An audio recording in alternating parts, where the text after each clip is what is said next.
اسلامی سال کا پہلا مہینہ ہمارے درمیان ہے اور آج اسلامی سال کا پہلا جمعہ بھی ہم ادا کر رہے ہیں۔ نیا سال ہے، پہلا جمعہ ہے، قبولیت کی گھڑیاں ہیں۔ ہم اللہ سے دعا کرتے ہیں کہ مولا یہ والا سال ہم سب کے لیے رحمت والا، برکت والا اور عافیت والا سال بنا دے۔ اے اللہ اس سال بلکہ اگلی ساری زندگی میں ہماری کوئی نماز قضا نہ ہو، ہماری پریشانیاں دور ہو جائیں، ہماری بیماریاں دور ہو جائیں۔ یہ سال ہمارے لیے مکے مدینے والا سال بنا دے۔ اے اللہ یہ سال عزتوں میں اضافے کا سال بنا دے۔ تو خوب دعائیں کیجئے، بڑا برکت والا دن ہے، سال کا پہلا جمعہ ہے۔ اور آج انشاءاللہ ہم جو قرآن پاک کی آیت سنیں گے، ہر جمعے کو ہی ہم قرآن پاک کی ایک یا دو آیتیں سنتے ہیں اور اس کے تحت الحمدللہ کچھ سمجھنے کی اور سیکھنے کی کوشش کرتے ہیں۔ اللہ کریم قرآن مجید میں ارشاد فرماتا ہے قُل لَا أَسْأَلُكُمْ عَلَيْهِ أَجْرًا إِلَّا الْمَوَدَّةَ فِي الْقُرْبَى قُل لَا أَسْأَلُكُمْ عَلَيْهِ أَجْرًا إِلَّا الْمَوَدَّةَ فِي الْقُرْبَى وَمَن يَقْتَرِفْ حَسَنَةً نَزِدْ لَهُ فِيهَا حُسْنًا ان اللہ غفور شکور۔ پارہ 25 ہے، سورہ شورا ہے اور آیت نمبر 23 نمبر آیت ہے۔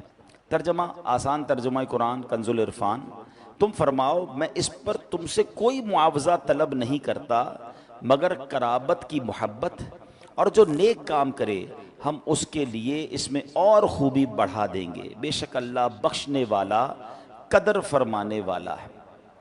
سبحان اللہ۔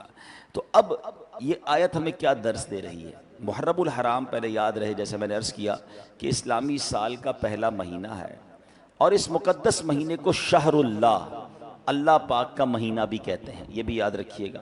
اور اس کا یہ نام حدیث پاک میں ارشاد ہوا۔ چنانچہ ایک مرتبہ ایک شخص بارگاہ رسالت صلی اللہ علیہ وسلم میں حاضر ہوا، عرض کیا یا رسول اللہ صلی اللہ تعالیٰ علیہ وسلم، رمضان کے علاوہ میں کس مہینے میں روزے رکھوں؟ فرمایا اگر رمضان کے فرض روزوں کے علاوہ نفل روزے رکھنا چاہتے ہو تو محرم الحرام میں رکھو کہ یہ اللہ پاک کا مہینہ ہے، یعنی یہ مہینہ یہ اللہ کا مہینہ ہے۔ حضرت ابو عثمان نہدی رحمۃ اللہ تعالی فرماتے ہیں صحابہ کرام 3 عشروں کی بڑی تعظیم کرتے تھے۔ عشرہ کہتے ہیں 10 کو، 10 دنوں کی جو عشرہ ہوتا ہے اس میں 3 عشروں کی صحابہ کرام بڑی تعظیم کرتے تھے۔ نمبر 1 ماہ رمضان کا آخری عشرہ، جو ہم ماشاءاللہ لوگ اعتکاف بھی کرتے ہیں، جس میں لیلۃ القدر بھی ہے۔ نمبر 2 ذوالحجہ کا، جو پہلی سے 10 ذوالحجہ، اور نمبر 3 محرم الحرام کا پہلا عشرہ، یعنی جو پہلے 10 دن ہیں محرم الحرام کے، اس کا صحابہ کرام بڑا ادب کیا کرتے، بڑی تعظیم کرتے۔ اللہ کرے کہ ہم بھی خوب ان 30 دنوں، یہ ٹوٹل 30 بنتے ہیں، 10 10 10 3 عشرے، ہم ان کا احترام کریں، نیک کام کریں، علم دین سیکھیں، خصوصیت کے ساتھ ان میں گناہوں سے بچیں۔ اللہ کرے کہ نفل روزے رکھیں، نفل عبادت کریں۔ سبحان اللہ، دعوت اسلامی کے ماحول میں ان 10 دنوں کا بڑا شاندار اہتمام ہوتا ہے، بلکہ دیکھا جائے تو ان تینوں 10 دنوں کا، رمضان کے آخری 10 دن، ذوالحجہ کے پہلے 10 دن، محرم کے 10 دن، ان 30 دنوں میں مدنی مذاکروں کا سلسلہ ہوتا ہے عالمی مدنی مرکز فیضان مدینہ میں، اور وہ مدنی چینل پر لائیو ٹیلی کاسٹ بھی ہوتے ہیں۔ دعوت اسلامی کے جو امیر ہیں، دعوت اسلامی کے جو بانی ہیں، حضرت علامہ مولانا ابو بلال محمد الیاس عطار قادری صاحب، آپ مدنی مذاکرے فرماتے ہیں، تو بڑا اچھا کہ یہ 10 جو اب محرم کی راتیں بھی ہیں، ہو سکے تو فیضان مدینہ جائیں، ورنہ مدنی چینل پر روز عشاء کے بعد 2-2.5 گھنٹے علم دین سیکھنے کا آپ کو شاندار موقع ملتا ہے۔ اللہ پاک ہمیں یہ دن جو ہے خوب عبادت میں گزارنے کی توفیق عطا فرمائے۔ اگر پورے 10 دن روزہ نہ رکھ سکیں تو کم از کم عاشورہ کا روزہ ضرور رکھیں، اور اس کے ساتھ ایک دن ملا لیں، یا تو 9 محرم یا 11 محرم، کیونکہ پچھلی قومیں بھی اس دن کا روزہ رکھتی تھیں۔ تو سرکار دو عالم علیہ الصلوۃ والسلام نے فرمایا کہ ایک دن اس میں، اس حدیث کا خلاصہ ہے کہ ایک دن اس میں اور بڑھا لیا جائے، تو یا تو 9-10 محرم رکھ لیں، ویسے بھی چھٹی ہوگی، تو ہمارے یہاں اس بار جو 9-10 محرم ہے وہ منگل اور بدھ ہے، آنے والا منگل اور آنے والا بدھ جو ہے وہ 9-10 محرم ہے۔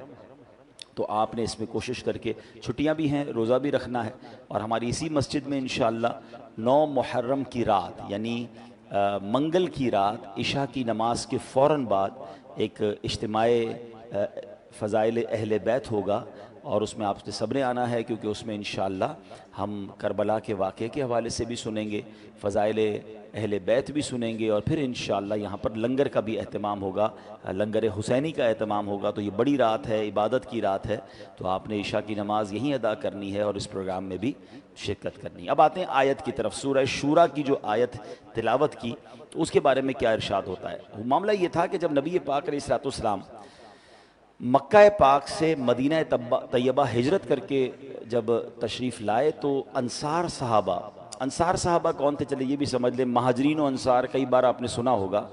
مہاجرین کہتے ہیں جو مکے سے مدینہ گئے تھے، اپنا سب کچھ چھوڑ کر گئے تھے، اور انصار وہ تھے جو مدینے میں آلریڈی رہتے تھے، جنہوں نے ان کو ویلکم کیا تھا۔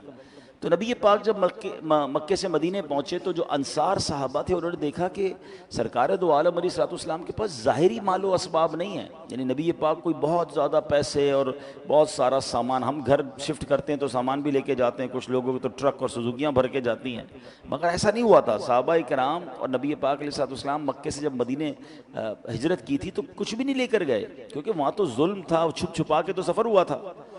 تو اب جب وہاں کے صحابہ نے دیکھا کہ نبی پاک کے پاس تو بظاہر کوئی اسباب ہی نہیں ہیں، تو انہوں نے کیا کیا کہ کچھ لوگوں نے کچھ چیزیں جمع کی اور سرکار دو عالم علیہ الصلوۃ والسلام کی بارگاہ میں لے کر آئے کہ حضور آپ ہی کے صدقے ایمان ملا ہے، آپ ہی کے صدقے اللہ کی پہچان ملی ہے، آپ نے ہم پر اتنے احسان کیے ہیں، یہ چھوٹا سا تحفہ حضور آپ کی بارگاہ میں ہم لے کر آئے ہیں، چھوٹا سا نذرانہ لے کر آئے۔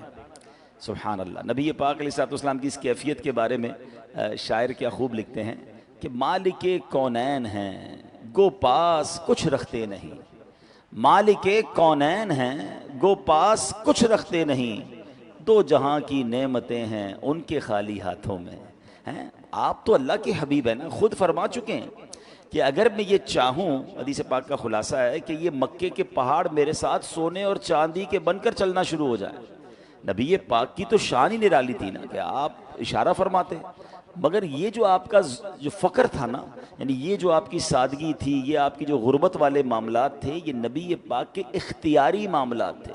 بڑی اہم بات ہے، ہم میں سے کوئی خود غریب ہو اور وہ کہے میں صبر کر رہا ہوں، تو یہ کمال نہیں ہے، ٹھیک ہے یہ بھی اچھی بات ہے، مگر ایک شخص وہ ہو کہ جس کے پاس دنیا کی ساری نعمتیں ہوں مگر وہ فقر والی زندگی گزارے، وہ غریبوں والی زندگی گزارے، وہ سادگی والی زندگی گزارے، یہ کمال تھا سرکار دو عالم علیہ الصلوۃ والسلام کا۔ اچھا، اس پر بھی علماء نے بڑی ڈیبیٹ کی ہے کہ سرکار دو عالم صلی اللہ تعالیٰ علیہ وسلم نے یہ فقر کیوں اختیار کیا، یہ عاجزی اور یہ سادگی کا انداز کیوں تھا؟ اللہ اکبر۔ سچی بات پتہ ہے کہ علماء کہتے ہیں اس میں بھی غریب امتیوں کا خیال تھا۔ اب سوچئے اگر نبی پاک علیہ الصلوۃ والسلام بادشاہوں والی زندگی گزار سکتے تھے، اللہ کی ساری کائنات ہی بنائی گئی نبی پاک کے صدقے، نبی پاک کی وجہ سے، آپ وجہ تخلیق کائنات ہیں، ہی از the reason of the all creation، اور یہ رب فرماتا ہے لولا کلما خلقت الافلاق، اے محبوب اگر تجھے نہ بناتا تو یہ کائنات ہی نہ بناتا، نبی پاک کی وجہ سے۔ سبحان اللہ۔ یہ جو ہم پڑھتے ہیں نا نعت شریف کے شعر کہ زمین و زمان تمہارے لیے، مکین و مکان تمہارے لیے، چنین و چنا تمہارے لیے، بنے دو جہاں تمہارے لیے، بدن میں ہے جان تمہارے لیے، دہن میں زبان تمہارے لیے، ہم آئے یہاں تمہارے لیے، اٹھے بھی وہاں تمہارے لیے۔ تو یہ کائنات بنی نبی پاک علیہ الصلوۃ والسلام کے صدقے۔ تو رب نے جس حبیب کے لیے کائنات بنائی اس کو کیا پرابلم، وہ جیسا عرض کرتے اللہ کی طرف سے عطا ہو جاتا۔ تو اب ذرا ریئلائز کریں کہ اگر سرکار دو عالم علیہ الصلوۃ والسلام بادشاہوں والی زندگی گزارتے، آپ کا بڑا محل ہوتا، آپ کے قیمتی کپڑے ہوتے، آپ قیمتی خوشبو لگاتے، قیمتی سواریوں پہ سفر کرتے، تو پھر جو غریب امتی ہوتے وہ یہ سنتوں پر عمل کیسے کرتے ہیں؟ پھر ہمیں بھی سنت پر عمل کرنے کے لیے بڑا بنگلہ لینا پڑتا، تو بڑی گاڑی لینی پڑتی، تو بڑی جناب خرچے کرنے پڑتے، تو غریب تو سنت سے رہ جاتا۔ تو نبی پاک کی سنت کیا ہے؟ چٹائی پر سونا ہے۔ پیارے آقا کی سنت کیا ہے؟ جو کی روٹی ہے، کھجور کھانا ہے۔ نبی پاک سادہ کپڑے پہنتے۔ تو سبحان اللہ فرمایا کہ یہ نبی پاک تو سبحان اللہ سب کے آقا ہے نا، ایسی زندگی گزاری کہ غریب امتی اس پر عمل کر لے تو سنت کا ثواب بھی مل جائے، اس کے دل کو دلاسا بھی مل جائے کہ میرے آقا بھی تو ایسے ہی تھے، اور امیر سادگی پر عمل کرنا چاہے تو وہ بھی کر سکتا ہے. امیر کو تو صرف اپنی لیوش لائف کو تھوڑا کم کرنا ہوگا نا سنت پر عمل کرنے کے لیے. غریب کو تو کچھ نہیں کرنا پڑے گا, اور اس کو تسلی بھی رہے گی کہ میں اگر غربت میں ہوں تو سرکار دو عالم علیہ الصلوۃ والسلام کی لائف کیا تھی. بلکہ سچی بات یہ ہے کہ جیسی زندگی نبی پاک نے گزاری نا, ایسی تو ہم اب بھی نہیں گزار رہے, ہمارے غریب بھی نہیں گزار رہے. کیوں؟ سرکار کا علیہ الصلوۃ والسلام کا انداز کیا تھا کہ 3 دن تک بعض اوقات آپ کے گھر میں چولہا نہیں جلتا تھا. کبھی جو کی موٹی روٹی تو کبھی کھجور پانی, تیرا ایسا سادہ کھانا مدنی مدینے والے, ہے چٹائی کا بچھونا کبھی خاک ہی پہ سونا, کبھی ہاتھ کا سرہانا مدنی مدینے والے. تیری سادگی پہ لاکھوں, تیری عاجزی پہ لاکھوں, ہوں سلام عاجزانہ مدنی مدینے والے. تو بہرحال صحابہ کرام نے اپنے طور پر نذرانے لے آئے کہ حضور آپ کے پاس بظاہر ہم نے دیکھا کچھ اسباب نہیں ہیں, اور ہمارا سب کچھ آپ کا ہی ہے, آپ کے صدقے تو ہمیں ایمان ملا ہے. تو نبی پاک علیہ الصلوۃ والسلام نے جو جواب دیا نا, قرآن کی اصل میں آیت نازل ہوئی, ارشاد ہوا کل, تم فرماؤ. کیا فرمانا ہے؟ لا اسألکم علیہ اجرا, میں اس پر تم سے کوئی معاوضہ طلب نہیں کرتا. یعنی میں نے تمہیں دین سکھایا, کلمہ پڑھایا, جہالت کے اندھیروں سے نکال کر اسلام کا نور عطا کیا, تمہیں گمراہی کے گھڑے سے نکال کر ہدایتوں کا چراغ بنا دیا, اب بھی دن رات تمہیں دین سکھاتا ہوں. اے میرے صحابہ, اس پر میں تم سے کوئی بدلہ نہیں چاہتا. نہ مجھے مال کی حاجت ہے, نہ مجھے محلات اور دنیاوی عیش و آرام کی چاہت ہے. میں رب کا محبوب ہوں, جنت کا مالک ہوں, مجھے اس دنیا سے کیا غرض ہے. نبی پاک کو کس چیز کی ضرورت تھی؟ کیا صحابہ سے کہا مجھے کچھ نہیں چاہیے. مگر آگے کیا فرمایا؟ الا المودۃ فی القربى, مگر قرابت کی محبت. یعنی میں تم سے اجرت کچھ نہیں چاہتا. ہاں ایک بات ہے جو تبلیغ و ہدایت کی اجرت نہیں, مگر تم پر لازم ہے کہ میرے قرابت داروں سے محبت رکھو, یعنی اب میری آل سے محبت رکھو, یہ تم پر لازم ہے. پھر آگے فرمایا, قرآن کہتا ہے وَمَن يَقْتَرِفْ حَسَنَةً نَزِدْ لَهُ فِيهَا حُسْنًا ان اللہ غفور شکور, اور جو نیک کام کرے ہم اس کے لیے اس میں اور خوبی بڑھا دیں گے, بے شک اللہ بخشنے والا قدر فرمانے والا ہے. آیت کریمہ کے اس حصے کی ایک تفسیر علماء کرام نے یہ فرمائی کہ جو بندہ نیکی کرے, کون سی نیکی؟ نبی پاک علیہ الصلوۃ والسلام کے قرابت داروں سے محبت کی نیکی. یعنی جو اہل بیت سے محبت کرے اللہ پاک اسے مزید نیکیوں کی توفیق نصیب فرمائے گا, بے شک اللہ بخشنے والا قدر فرمانے والا ہے. یعنی قرآن پکار پکار کر ہمیں نبی پاک کی آل سے, اہل بیت سے محبت کا درس بھی دے رہا ہے, اور بتا بھی رہا ہے کہ جس نے اس پر عمل کیا سبحان اللہ پھر اسے خوب اجر بھی عطا کیا جائے گا, انشاءاللہ اس کی بخشش بھی ہو جائے گی. شاعر لکھتے ہیں نا, قلب میں عشق آل رکھا ہے, خوب اس کو سنبھال رکھا ہے, شکریہ تم نے آل کا صدقہ میری جھولی میں ڈال رکھا ہے, کیوں جہنم میں جاؤں سینے میں عشق اصحاب و آل رکھا ہے. تو اے میرے پیارے اسلامی بھائیوں, نبی پاک علیہ الصلوۃ والسلام کے قرابت داروں, آپ کے اہل بیت, آپ کی آل اولاد, آپ کی ازواج مطہرات, یعنی ہم سب مسلمانوں کی پاک ماؤں سے محبت و عقیدت کا حکم ہمیں قرآن دے رہا ہے. اس آیت کریمہ میں ہمیں 2 چیزیں بڑی اہم سیکھنی ہیں. پہلی بات تو یہ سیکھنے کو ملتی ہے کہ سرکار عالی وقار مکی مدنی تاجدار صلی اللہ تعالی علیہ وسلم کی نسبت بہت کمال کی دولت ہے. دیکھیے آپ علیہ الصلوۃ والسلام کے قرابت داروں کی محبت ایمان کے فرائض میں شامل کی گئی ہے. اس میں کیا حکمت ہے, اس کا کیا سبب, what is the reason behind this? تو سمجھیے گا, صرف یہ نہیں کہ انہیں رسولوں کے سردار نبی پاک علیہ الصلوۃ والسلام سے نسبت اور تعلق حاصل ہے, ایک ہی بات ہے نا, کیا ہے کہ انہیں پیارے آقا علیہ الصلوۃ والسلام سے چونکہ نسبت حاصل ہے تو سبحان اللہ ان سے محبت جو ہے, ان کا ادب جو ہے, یہ ہمارے اب ایمان کا تقاضا بن گیا ہے. اور نسبت سرکار کیا ہے سنیے گا. ایک بار سرکار دو عالم علیہ الصلوۃ والسلام کی پھوپھی جان حضرت صفیہ رضی اللہ تعالیٰ عنہ, ان کو کسی نے کہہ دیا کہ اے صفیہ, اللہ پاک کی بارگاہ میں آپ کو نبی پاک علیہ الصلوۃ والسلام کی رشتہ داری کوئی فائدہ نہ دے گی. جب حضرت صفیہ نے یہ سنا تو آپ بڑی غمزدہ ہو گئیں, اور سرکار دو عالم علیہ الصلوۃ والسلام تک جب یہ خبر پہنچی تو نبی پاک علیہ الصلوۃ والسلام پر ایک جلال کی کیفیت طاری ہوئی. حضرت بلال سے فرمایا, اے بلال لوگوں کو جمع کرو, نبی پاک علیہ الصلوۃ والسلام کے حکم پر مدینے کے لوگوں کو جمع کیا گیا. سرکار دو عالم علیہ الصلوۃ والسلام ممبر پر تشریف فرما ہوئے اور اللہ پاک کی حمد و ثنا بیان کی اور فرمایا کیا حال ہے ان لوگوں کا جو یہ گمان کرتے ہیں کہ میری رشتہ داری فائدہ نہیں دے گی. قیامت کے دن ہر سبب و نسب یعنی نسبی اور سسرالی رشتہ ٹوٹ جائے گا مگر میرا سبب اور نسب کہ وہ دنیا اور آخرت میں جڑا ہوا ہے. یعنی قیامت کے دن سارے رشتے ختم ہو جائیں گے مگر نبی پاک سے جو رشتہ ہے، جو آپ کی آل، آپ کے قرابت داروں کا رشتہ ہے، وہ قیامت کے دن بھی باقی رہے گا. علامہ سید ابن عابدین شامی رحمۃ اللہ تعالی علیہ فرماتے ہیں تقریباً انہی الفاظ کی حدیث کئی سندوں سے مروی ہے. اس کے علاوہ بہت ساری احادیث ہیں جن سے ثابت ہوتا ہے کہ نبی پاک علیہ الصلوۃ والسلام کا جو نسب پاک آپ کی اولاد کو ضرور نفع پہنچائے گا. یہ دنیا سے اچھے حال میں رخصت ہوں گے، آخرت میں نجات پائیں گے. بے شک آپ علیہ الصلوۃ والسلام کی اولاد اطہار دنیا اور آخرت میں بڑی سعادت مند ہے. سبحان اللہ، ذرا غور کیجئے کہ یہ کیسا رشتہ ہے کہ جب مرد اور عورت کا انتقال ہو جائے وہ مرد کے لیے اب غیر ہو جاتی ہے، اب اس کا اس سے کوئی تعلق نہیں رہتا ہے، رشتے ختم ہو جاتے ہیں. باپ بیٹا بھی قیامت کے دن ایک دوسرے کو نہیں پہچانیں گے مگر سبحان اللہ، قربان جائیے اہل بیت کی شان پر کہ ان کا پاکیزہ نسب وہ مبارک اور مضبوط رسی ہے جس نے کبھی نہیں ٹوٹنا ہے. یہ نسب دنیا میں بھی قائم ہے، قبر میں بھی قائم ہوگا، حشر میں، میزان پر، پول صراط پر، ہر جگہ انشاءاللہ یہ کام آئے گا. تو اے میرے پیارے اسلامی بھائیوں، یقیناً نبی پاک کی اہل بیت جو اس زمانے میں تھی اور اس کے بعد آج بھی جو سید صاحبان ہیں، ہمیں ان سے بھی محبت سے پیش آنا ہے، ان کا بھی ادب کرنا ہے. ان کی رگوں میں بھی نبی پاک علیہ الصلوۃ والسلام کا خون دوڑ رہا ہے. سبحان اللہ. ہم جو غیر سید ہیں،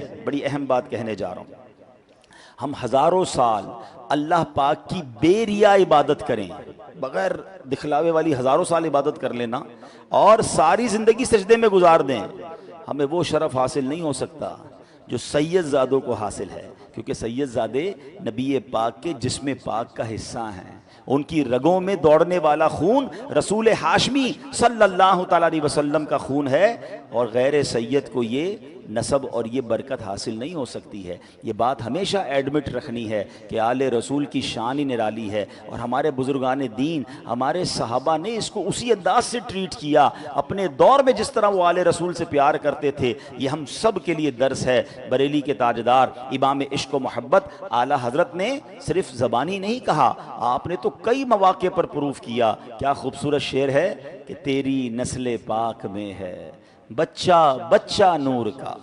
تیری نسل پاک میں ہے بچہ بچہ نور کا، تیری نسل پاک میں ہے بچہ بچہ نور کا، تو ہے عین نور تیرا سب گھرانہ نور کا.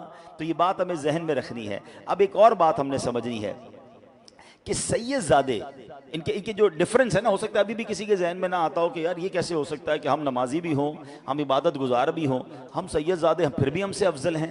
سنیے، سید زادے اللہ معاف کرے اگر کوئی نمازی بھی نہیں ہے، ٹھیک ہے، عبادت نہیں کر رہے، لیکن انہیں زکوٰۃ دینا پھر بھی حرام ہے. بے شک بے نمازی سید ہو، ایسا ہونا نہیں چاہیے. سید زادوں کو تو ہم سے زیادہ عبادت کرنی چاہیے کہ آپ کو تو وہ شرف حاصل ہے کہ آپ تو آل رسول ہیں، آپ تو رول ماڈل ہونے چاہیے ہم سب کے لیے. لیکن میں سمجھانے کے لیے عرض کر رہا ہوں کہ اگر کوئی سید زادہ بے نمازی ہے تو انہیں زکوٰۃ دینا حرام ہے. کیوں؟ اس لیے کہ زکوٰۃ مال کا میل ہے اور سید زادے حضور علیہ الصلوۃ والسلام کی اولاد ہونے کے سبب پاک ہیں، لہٰذا انہیں مال کا میل نہیں دیا جا سکتا. اللہ پاک نے سیدہ فاطمہ رضی اللہ تعالیٰ عنہا کی اولاد پر جہنم حرام فرما دی ہے.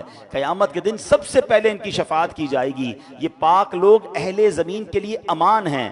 یاد رکھیے گا، جب تک آل رسول سید زادے اس زمین پر موجود ہیں قیامت نہیں آئے گی، کیونکہ قیامت بدترین لوگوں پر آئے گی اور سادات کرام یہ پاک ترین لوگ ہیں. علامہ محمود آلوسی رحمۃ اللہ تعالی نے بہت پیاری بات لکھی. آپ فرماتے ہیں ہم عام لوگ جو سید نہیں ہیں جو بھی نیک کام کریں تو ضروری نہیں کہ اللہ کی بارگاہ میں قبول ہوں کہ نہیں، ہو سکتا ہے رد بھی کیے جائیں، مگر اہل بیت کی شان یہ ہے، یہ سید زادوں کی خصوصیت ہے، یہ جو بھی نیک کام کریں، نماز پڑھیں، روزے رکھیں، صدقہ و خیرات کریں، ان کے یہ نیک اعمال رد نہیں ہوتے، رب کے حضور قبول ہی قبول ہوتے ہیں۔ یہ سب چیزوں کی وجہ کیا ہے؟ کہ وہ نسبت ہے جو رسول پاک علیہ الصلوۃ والسلام سے انہیں حاصل ہے۔ قرآن میں کیا کہا رب نے؟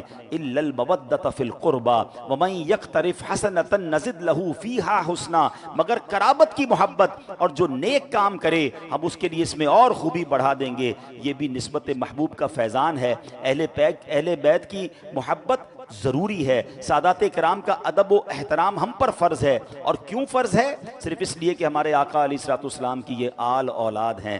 اب ذرا سوچئے گا، علامہ یوسف بن اسماعیل نبہانی رحمۃ اللہ تعالی علیہ نے اپنی کتاب میں ایک بڑا کمال کا واقعہ لکھا کہ ایک بڑا امیر شخص تھا، وہ سادات کرام کی بڑی عزت کرتا تھا۔ جب بھی کوئی سید زادہ آ جاتا اس کو اپنی محفل میں سب سے اچھی، سب سے اونچی نشست پر بٹھاتا تھا۔ ایک بار ایسی محفل جاری تھی تو ایک بہت ہی پڑھا لکھا اس زمانے کا، یوں سمجھیے کہ ڈگری ہولڈر بندہ آ گیا، آج کا کوئی پروفیسر سمجھ لیں، تو انہوں نے اس کو بھی بڑی اچھی سی جگہ پر بٹھایا، مگر سید زادے کی سیٹ سب سے اچھی، سب سے اونچی تھی۔ تو اب کیا ہوا کہ وہ جو شخص تھا اس کے دل میں خیال آیا کہ یہ صرف سید ہی تو ہیں، اتنے پڑھے لکھے تو نہیں جتنا میں پڑھا لکھا ہوں، تو ہماری سیٹ بڑی ہونی چاہیے تھی، ہمیں زیادہ عزت دینی چاہیے تھی۔ اس نے زبان سے اس کا اظہار بھی کر دیا۔ تو اس جو شخصیت تھی جس کے گھر پہ محفل تھی، امیر و کبیر جو آدمی تھا، اس نے کچھ بھی نہیں کہا۔ تھوڑا سا محفل ختم ہو گئی تو اس نے امیر شخص کو کہا کہ آپ کا بیٹا کیا کرتا ہے؟ کہا میرا بیٹا بھی پڑھتا ہے۔ اچھا کون سی کلاس میں؟ بتایا فلاں کلاس میں۔ تو کہا ایسا کرے نا کہ اس کو اتنا پڑھا دیں کہ وہ بھی سید بن جائے، ہیں وہ بھی آل رسول بن جائے۔ تو کہہ رہا یہ کیسے ہو سکتا ہے؟ یہ تو اللہ کی طرف سے ہوتا ہے، ہمارے ہاتھ میں تھوڑی کہ ہم کسی ڈگری کے ذریعے سید بن جائیں۔ تو فرمایا یہی میں بتانا چاہ رہا تھا کہ آپ پڑھے لکھے ضرور ہوں گے، مگر آل رسول جو ہوتا ہے نا وہ اللہ ہی کی طرف سے ہوتا ہے، اور اس کا مرتبہ یہ قدرتی طور پہ اس کو عطا ہوا ہے۔ تو سبحان اللہ، یہ کسی کتابیں پڑھنے یا عبادتیں کرنے سے نہیں ملتا، یہ اللہ جسے چاہے نواز دیتا ہے۔ تو اس لیے ہم آل رسول کو کبھی بھی کسی اور کیٹیگری سے کمپیئر نہیں کر سکتے۔ تو بہرحال میرے پیارے اسلامی بھائیوں، یہ بات ہمیں سمجھ آ رہی ہے جو ہم نے قرآن کی آیت سے آج سیکھا کہ آل رسول سے محبت، اور یقیناً اس میں سب سے پہلے تو نبی پاک کے جو گھر والے ہیں، جو پنجتن پاک ہیں۔ نبی پنجتن پاک کیا کہتے ہیں؟ 5 پاک تن۔ وہ کون ہیں؟ سرکار دو عالم علیہ السلام، حضرت مولا علی شیر خدا، بی بی فاطمہ خاتون جنت، امام حسن اور امام حسین رضوان اللہ تعالیٰ علیہ مجمعین۔ ان کی تو کیا شان ہے، یہ نبی پاک کے بہت سب سے کلوز جس کو آپ کہیے، اور یقیناً اس میں ازواج مطہرات بھی ہیں اور دیگر سرکار علیہ الصلوۃ والسلام کے گھر والے بھی ہیں۔ مگر ان 5 کے بارے میں سیدی اعلیٰ حضرت امام اہل سنت نے امام حسن، امام حسین اور بی بی فاطمہ کے بارے میں کیا خوبصورت شعر لکھا کہ آپ کہتے ہیں کیا بات رضا اس چمنستان کرم کی، ہیں اے رضا اس کرم والے باغ کی کیا شان ہے۔ اچھا باغ بھی کیوں فرمایا؟ کہ آپ کو پتہ ہے نبی پاک امام حسن اور حسین کے بارے میں کیا فرماتے تھے کہ حسن و حسین میرے 2 پھول ہیں۔ نبی پاک انہیں باقاعدہ پھولوں کی طرح سونگا بھی کرتے تھے، اسمیل کیا کرتے تھے۔ اور فاطمہ، بی بی فاطمہ رضی اللہ تعالیٰ عنہ کو کیا کہا جاتا ہے؟ فاطمہ الزہرا۔ زہرا کسے کہتے ہیں؟ کلی کو۔ تو بی بی فاطمہ کیا ہو گئیں؟ کلی ہو گئیں۔ حسن حسین کیا ہو گئے؟ پھول ہو گئے۔ تو یہ تو پورا باغ ہے، اور یہ باغ بھی کرم والا باغ ہے۔ تو اعلیٰ حضرت کہتے ہیں کیا بات رضا اس چمنستان کرم کی، زہرا ہے کلی جس میں حسین اور حسن پھول۔ تو یہ ایسا خوبصورت باغ ہے، اور اللہ ہمیں مرتے دم تک آل رسول اہل بیت اطہار کی سچی محبت نصیب فرمائے۔ سرکار دو عالم علیہ الصلوۃ والسلام ارشاد فرماتے ہیں لا یؤمن عبد حتی اکون احب الیہ من نفسہ، کوئی بندہ اس وقت تک مومن نہیں ہو سکتا جب تک میں اس کو اس کی جان سے زیادہ پیارا نہ ہو جاؤں، وتکون عطرتی احب الیہ من عطرتی، اور میری اولاد اس کو اپنی اولاد سے پیاری نہ ہو، وذاتی احب الیہ من ذاتہ، اور میری ذات اسے اپنی ذات سے بڑھ کر محبوب نہ ہو، ویکون اہلی احب الیہ من اہلہ، اور میرے اہل بیت اسے اپنے گھر والوں سے بڑھ کر پیارے اور محبوب نہ ہوں۔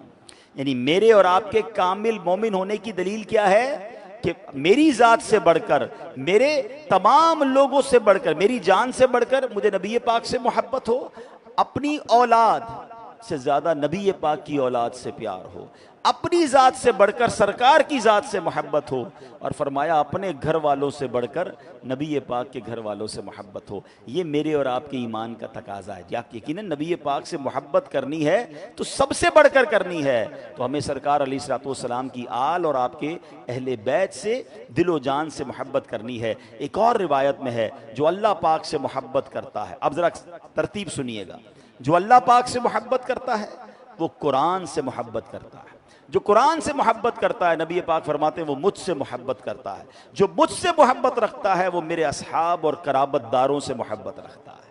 اس کا مطلب یہ ہوا کہ صحابہ اور اہل بیت سے پیار کرنا یہ رسول پاک سے پیار کرنا ہے، رسول پاک سے پیار کرنا یہ قرآن سے پیار کرنا ہے، اور جو قرآن سے پیار کرتا ہے وہ اللہ سے پیار کرتا ہے۔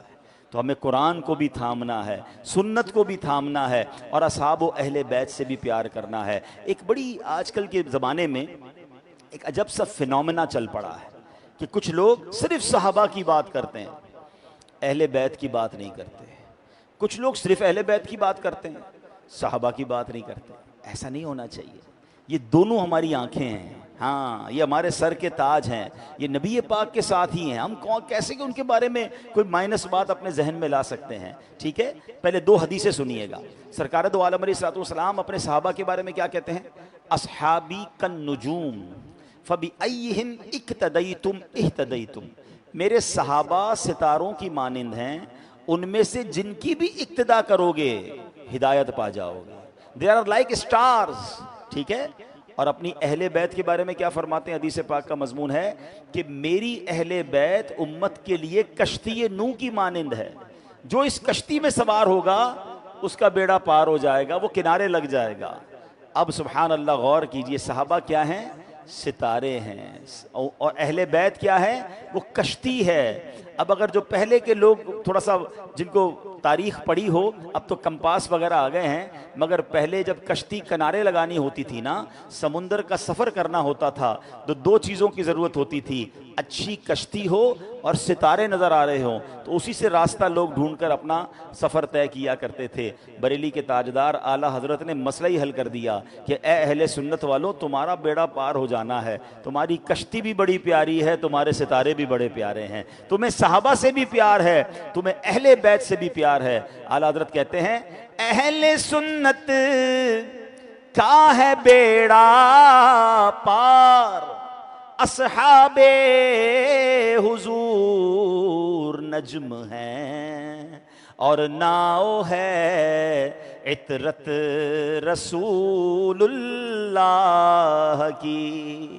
اصحاب حضور نجم ہیں، ستارے ہیں، اور ناؤ ہے عطرت رسول اللہ کی۔ تو اپنے دل میں اصحاب و اہل بیت کی محبت خوب بڑھائیے۔ اچھا، اب یہ تو یقیناً نبی پاک کے گھرانے سے تو ہمیں محبت ہے، ہماری جو امہات المومنین ہیں وہ ہماری مومنین کی مائیں ہیں، ہمیں ان سے بہت ادب کے ساتھ ان کی عزت و احترام کرنا ہے۔ مگر اب سوال یہ ہے کہ جو آل رسول ہمارے درمیان ہمارے وطن میں ہیں، سید صاحبان، ہمیں ان کی بھی خدمت کرنی چاہیے، ان سے بھی ادب سے پیش آنا چاہیے۔ کوشش کریں، جو ماشاءاللہ مالدار لوگ بیٹھے ہیں، اگر آپ کے یہاں کوئی ملازم ہے اور وہ آل رسول بھی ہیں تو آپ ان کو نذرانے کے طور پر رقم پیش کریں، زیادہ کام انہیں نہ دیں، تھوڑا اسے احترام اور ادب سے بات کریں۔ ہمیں نہیں پتا کہ اس کا مرتبہ کیا ہے، اور ایسا ہوا سیدی اعلیٰ حضرت امام اہل سنت کے بارے میں آتا ہے، اتنے بڑے مفتی ہیں کہ ایک بار آپ بچوں کو سبق پڑھا رہے تھے، سبق پڑھاتے پڑھاتے کھڑے ہو جاتے ادب سے، پھر بیٹھتے، پھر کھڑے ہو جاتے، پھر بیٹھتے، پھر کھڑے ہو جاتے۔ تو کسی نے کہا تھا اب کیوں کھڑے ہو جاتے ہیں؟ کہ برابر محلے میں ایک سید زادہ ہے، کھیلتے کھیلتے وہ میرے سامنے آ جاتا ہے تو میں ادب میں کھڑا ہو جاتا ہوں۔ وقت کے امام ہیں اور بچہ ہے سید زادہ، مگر اس کے ادب میں کھڑے ہو رہے ہیں۔ آج ہمیں پتہ ہی نہیں کہ ہمارے ساتھ کون سید ہے، اور جس طرح چاہیں اس کو الٹا سیدھا بول دیتے ہیں۔ نہیں، اعلیٰ حضرت امام اہل سنت کے ایک اور انداز یہ تھا کہ جب بھی کسی کو تقسیم کرتے، مثال کے طور پہ ہم لنگر تقسیم کر رہے ہیں، مٹھائی تقسیم کر رہے ہیں، اور کوئی سید آ جائے تو اس کو ڈبل پیش کرتے کہ آپ آل رسول ہیں، آپ کو 2 دیں گے۔ یہ ادب کرنے کا ایک انداز ہے۔ سبحان اللہ، وہ واقعہ تو کتنا نرالا ہے، وقت کم ہے، میں تفصیل سے تو نہیں سنا سکوں گا، مگر کئی لوگوں نے سنا ہوگا کہ اس زمانے میں جب 100 سال پرانی بات ہے تو گاڑیاں نہیں ہوتی تھی اتنی زیادہ، تو علماء کرام کو بلانے کے لیے ڈولیاں بھیجی جاتی تھی ہیں، تو اعلیٰ حضرت کو بھی ایک بیان میں لے جانا تھا تو ڈولی بھیجی گئی، کاندھے پر 4 مزدور اسے اٹھایا کرتے تھے۔ اعلیٰ حضرت جب ڈولی میں بیٹھتے ہیں تو سبحان اللہ، عشق رسول کا عالم یہ تھا کہ آپ نے کہا ڈولی کو روکو، مجھے نبی پاک کی خوشبو آ رہی ہے۔ تو پتہ چلا، کہا کیوں؟ فرمایا چاروں میں سے کوئی ایک سید ضرور ہوگا۔ کیسا عشق رسول تھا کہ نبی پاک کی آل کی خوشبو آ جاتی تھی۔ ایک غریب مزدور آگے آیا، کہتا حضور میں ہی سید ہوں، کیا مجھ سے غلطی ہو گئی ہے؟ فرمایا غلطی تم سے نہیں، احمد رضا سے ہو گئی ہے۔ بتاؤ تم نے کیوں ڈولی اٹھائی، مجھے کیوں کاندھے پر بٹھایا؟ نبی پاک کو میں قیامت کے دن کیا جواب دوں گا؟ پیارے آقا نے اگر مجھ سے پوچھ لیا کہ احمد رضا میری آل کے کاندھے اس لیے تھے کہ تم اس پر سواری کرتے، اللہ اکبر۔ وہ غریب سید زادہ کہتا ہے حضور غلطی آپ کی نہیں میری ہے، مجھے مزدوری چاہیے تھی اس لیے میں آ گیا۔ اعلیٰ حضرت فرماتے نہیں سید زادے، اب احمد رضا کا دل جب تک چین نہیں پائے گا جب تک تم ڈولی میں نہیں بیٹھو گے اور احمد رضا کاندھا نہیں دے گا۔ اس زمانے کے لوگوں نے دیکھا کہ کروڑوں رضویوں کے پیشوا، وقت کے امام بریلی کے روڈ پر مزدور شہزادے سید زادے کو ڈولی میں بٹھاتے ہیں اور آپ کاندھا دیتے ہیں۔ ایسے ہی زبانی نہیں کہتے تھے کہ کروں تیرے نام پہ جاں فدا، نہ بس ایک جاں دو جہاں فدا، 2 جہاں سے بھی نہیں جی بھرا، کروں کیا کروڑوں جہاں نہیں۔ یہ لوگ عشق رسول کے پیکر تھے، مگر ہمیں بھی کچھ نہ کچھ حصہ اس میں ضرور ملانا چاہیے۔ ہمارے پیر و مرشد امیر اہل سنت نے بہت خوبصورت ایک فارمولہ دیا ہے کہ اگر ہم کوشش کر کے اپنی کمائی کا، اپنے پروفٹ کا کچھ حصہ سید صاحبان کے لیے رکھ لیں، یعنی لنگر نیاز ویسے بھی لوگ اللہ کی راہ میں خرچ کرتے ہیں، مگر ایک پورشن جو ہے، مثال دیتا ہوں، آپ اپنا جتنا بھی آپ کا پروفٹ ہے 1% یا 2% آل رسول کے لیے رکھ لیں۔ دیکھیں آل رسول کو اب زکوٰۃ بھی نہیں دے سکتے نا، اب ایسے کئی غریب سید زادے ہیں وہ بیچارے زکوٰۃ بھی نہیں لے سکتے، ان کی ویسے کوئی نفلی سے مدد بھی نہیں کرتا، لیکن اگر میرے کام میں، میری آمدنی میں سید زادوں کا حصہ ہوا، آپ یقین کریں، آپ دیکھیے گا آپ کے کام میں کیسی برکت آ جاتی ہے۔ ارے جس نبی کا صدقہ ہم کھا رہے ہیں، اگر ان کی اولاد کی ہم خدمت کریں گے تو انشاءاللہ اللہ کی طرف سے اور رحمتیں ہم پر نازل ہوں گی۔ تو بہرحال محرم الحرام کا مہینہ جہاں ہمیں بہت سارے درس دیتا ہے،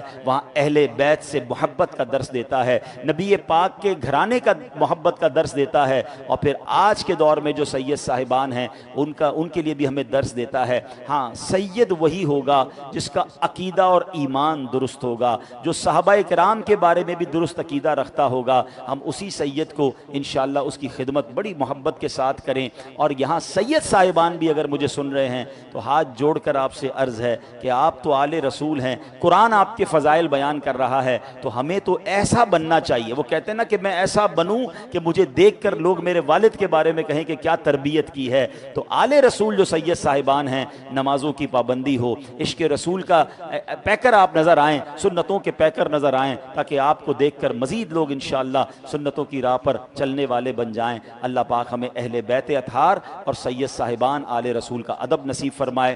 ایک بار پھر میں اعلان کر دوں کہ منگل اور بدھ 9-10 محرم ہے، اور یہ 2 دن ہو سکے تو روزہ رکھیں، ورنہ 10 اور 11 روزہ رکھیں، اس کے بڑے فضائل ہیں۔ اور منگل کی رات کو انشاءاللہ شب عاشور ہے، یہاں پر عشاء کی نماز 9:15 بجے عشاء ہے، 9:10 پر عشاء آپ یہیں ادا کریں۔ عشاء کے فوراً بعد انشاءاللہ یہاں شب عاشور کا اجتماع ہوگا، انشاءاللہ میرا بیان ہوگا، اس میں واقعہ کربلا اور کربلا سے ملنے والے ہمیں کیا پیغامات ہیں وہ انشاءاللہ یہاں بیان کیے جائیں گے۔